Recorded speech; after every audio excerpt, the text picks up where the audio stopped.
we're looking for a guidance on how to deal with the strong urges of our human nature by bringing in spirit, what comes from within.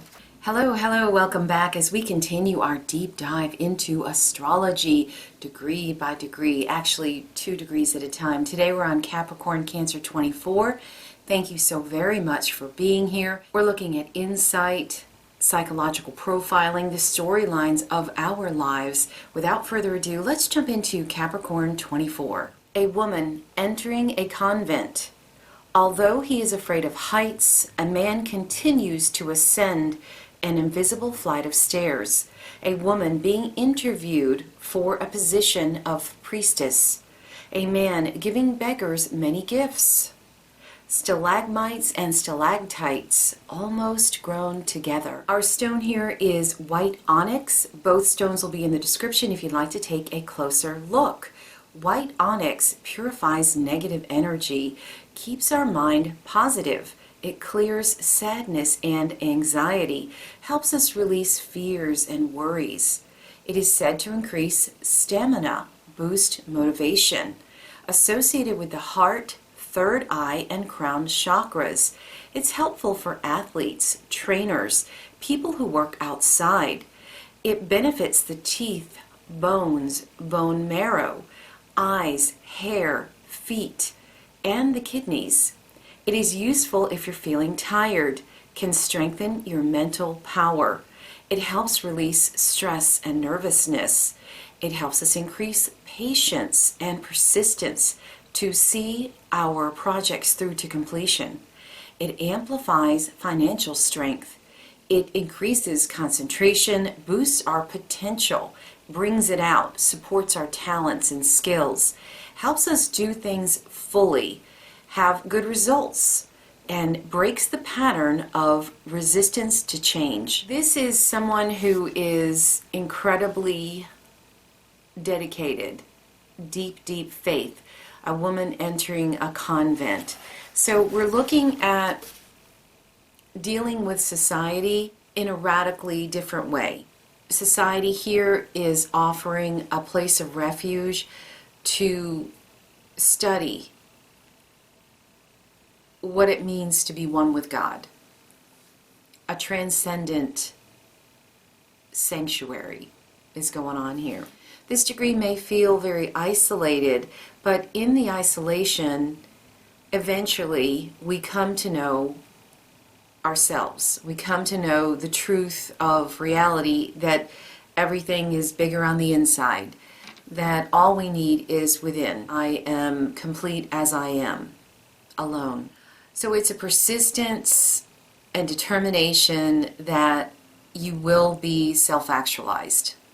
You will get to know yourself. You will get to know what God is here. So someone who has incredible faith. There can be giving of gifts and receiving of gifts. A man giving beggars gifts. It can mean literal gifts, that things show up. So the giving of gifts and the receiving of gifts. There's a definite ability to tap into the spiritual realm here, talking to angels, angels talking to us, and that even though it may be minute progress, slow and steady wins the race here, but to keep going, this person knows that I'm on the right track, I'm going to keep going. And the more that faith is built up, the more the angels or spirit, ourself, talks to us, we tap into the self, the more we hear the messages, and soon it comes together. So that's the stalactites and the stalagmites almost touching each other. So it's spirit reaching down and us reaching up, and that eventually we come into wholeness little by little, realizing that we are self-sufficient. If we know that we are, and this degree figures that out. So a willingness to keep going no matter what, setting yourself aside from society, setting yourself aside from religion. This is someone who is a holy man who walks in the forest, who goes into the cave. This is radical spirituality. One of the keys here is to have an open attitude, that everything we find is helpful to us. It helps us on our journey. So to look at everything like it is a gift is one aspect of looking at the gift giving. We find success here through an open mind, and it can be spiritually and in the world. Financially, it can be worldly or spiritual, or both. Hopefully both. There's a desire to tap into our past, whether that be the past of our childhood or past lives. So I think that past lives may be in the frame here. Pulling all that we are together, seeing the memories of our past, pulling it together. We're going for integration. So it's pulling together through memory, through experiences, realizing who we are at the core. This is someone who is totally dedicated to a higher order. They take their marching orders from on high through rigid discipline, and that can mean different things for different people, but through adhering to certain rules. When the angels speak, quote unquote, we listen and we follow that, and then we wait until the next order comes in, and then we follow that. And the more we do that, the more they speak to us, the more our dreams speak to us, the more we get messages from nature, the closer we get to wholeness. Can be escapism on one hand, from family pressure, from society. That could be what prompts it, but what's at play underneath is wanting to get to self-actualization, get to know God, Spirit. Let's take a look at Cancer 24. A woman and two men, or a man and two women, cast away on a small island. A man building a structure meant to look like the ruins of a temple. A single crumbling Corinthian column. A woman climbs a mountain to witness sunset. A man surprised by the reception of a precious gift. The stone here is Rutilated quartz. It clears and aligns all chakras, helps us manifest our spiritual goals by energizing and clearing our aura while connecting us to our spiritual guides, gives us diligence and determination, keeps us calm and collected, in control through difficult situations or dealing with difficult people. It is wonderful for therapists, counselors, and teachers to filter negative energy of those they work with, especially those who work with the psyche of others. Gives us determination to face our truth. Here we're meant to bring together the three into the triangle to create a sense of wholeness. And again, the message is to be interdependent on ourselves. We are self-sufficient. And to bring together the emotional aspect of ourself with the spiritual and the mental.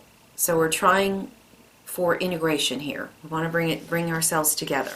So we're dealing with strong impulses of our human nature, and we're meant to pull it together, not just with our imagination and our emotions, but also here we're bringing in spirit. We're looking for a guidance on how to deal with the strong urges of our human nature by bringing in spirit, what comes from within. There's a strong pull towards the past, but we have to be careful. One of the caveats here is to be careful. Don't get stuck in the past. Don't just be stuck in regret or nostalgia, because always the power is here now.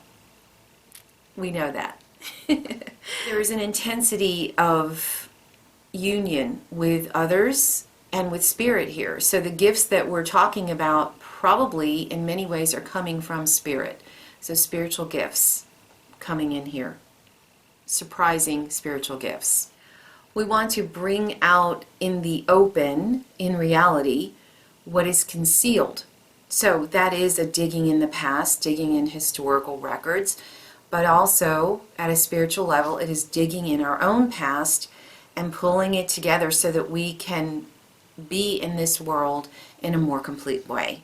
By noticing the things that happen to come our way, we pull together a picture of our past. From that past, we realize what we need here now so that we may move forward in power. This is a degree where we're trying to get to what's the truth of who I am by looking at the past, powerful spiritual unions. We're wanting to synthesize, integrate, become whole. This is a degree of wanting to be self-actualized.